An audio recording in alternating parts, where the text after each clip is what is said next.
So what's up sa inyo mga ka-icon, no? So ito nga pala si Euro Kiwi Icon 110cc na 2022 model, no?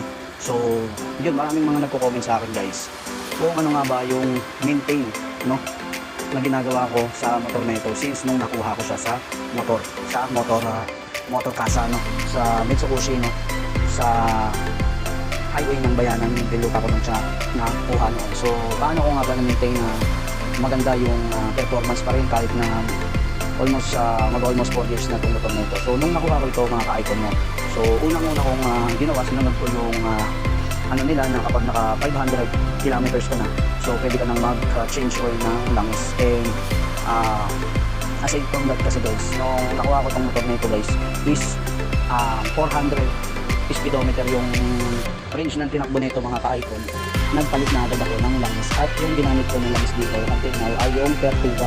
Kung panilabay sa Pertuga guys, magandang langis yung guys sa motor, lalo na kung Euro or SL yung gamit ninyo guys, kasi mamimaintain nyo na maganda yung makina nyo kahit naabutin siya ng ilang taon. Dahil si Pertuga guys, isa sa pinakamataas na standard ng langis na pagdating sa motor, dahil ginagamit ko sa mga circuit, no, na mga pre-racing ng motor, no? So yun yung gamit kong langis guys, Pertuga. Tapos simulan na nakuha ko itong motor ko na ito guys is naka-premium na ako guys ng gasolina.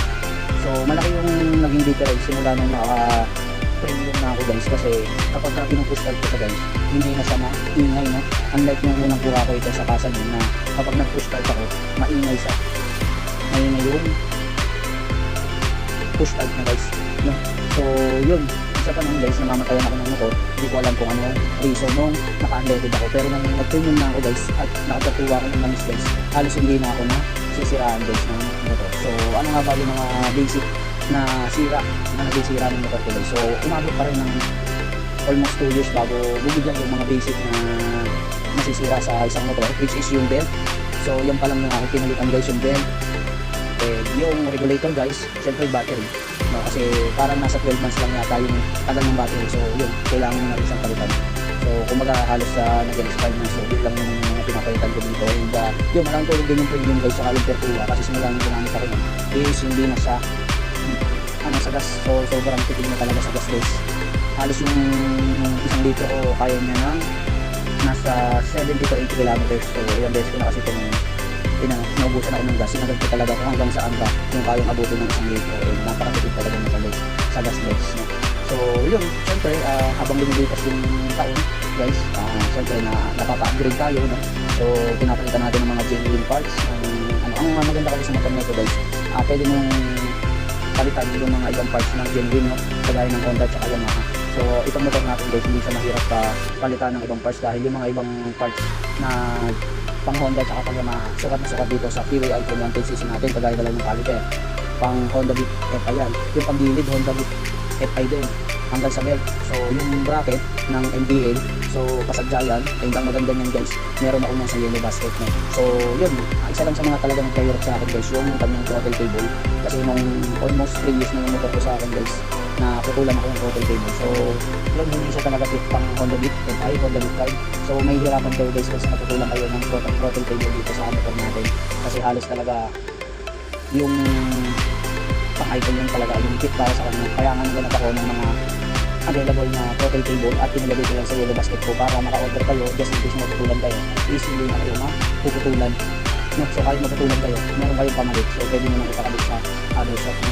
Kaya hindi talaga kayo mahihirapan kapag meron kayo mga nakapang-reserva, lalo na kung malayo yung pinupuntahan nyo or nahilig talaga kayo ng price, no? So yun, ang comment ko dito sa motor na ito guys, kaya nyo sumagal kahit 150cc, 160 yung cc ng kasama nyo ng motor, dahil bukod sa matipid ko sa gas guys, kaya na rin sa mga matatarik na kalsada, no? Sa mga akunan, so kaya nyo guys kahit may angkas pa kayo. So napakalakas ng motor na ito guys. So yun, gumamit na rin naman ako ng Honda Beat. So iba pa rin talagang performance sa Kiwi Icon 110cc guys. Napakaganda ng pagkakagawa kay Kiwi Icon 110cc. So yun guys, kung sakaling namamatay kayo ng motor, meron namang napihitan dyan sa seat compartment, yung sa carburetor, sa card na. So pwede nyo pihitin yung minor, taasan yung minor, or babaan yung minor, para hindi kayo gagawin nyo lang yung guys just in case mamatayan kayo ng motor. So meron dyan sa seat compartment. So yun, yung panggilid guys, nagpalit na rin ako ng panggilid guys. So naka Honda Defecta yan, fully set. Ang hindi lang dyan Honda na panggilid guys, yung Bendix. Yung Bendix kasi guys, parang siya yung starter ng motor natin kapag pinastart ninyo, di ba maingay? So yun siya guys. So kung magpapalit kayo ng mas magandang Bendix, kapag pinastart ninyo yung motor nyo, hindi siya maingay, tahimik siya. So meron tayong link dyan sa Yellow Basket. So halos lahat ng mga parts and accessories, kagaya ng speedometer, yung piston ng motor natin, carburetor, front suspension and rear suspension, meron na tayo yan, fully set. So yun, hanggang sa MDL top box at saka MDL bracket. So speedometer, so meron tayong available yun sa Yellow Basket. So yun lang guys, no? 2022 model itong motor na ito, so 2026 na ngayon. So nakuha ko siya kasi guys, March. So ano na ngayon, March 6 ko siya nakuha. So almost 4 years na ikot na rin. So yun lang guys, maraming salamat sa mga lagi nang po-comment sa mga kapwa ko user ng TV Icon natin sa CCI. So maraming salamat sa pag-support, sa pag-check out guys. Hopefully na talagang nag-intay naman yung mga parts na sini-check out ninyo dyan sa Yellow Basket. So yun guys, yun, abangan nyo ulit yung sunod na vlog ko guys. So yun, maraming salamat na muna, yung ride safe sa ating lahat.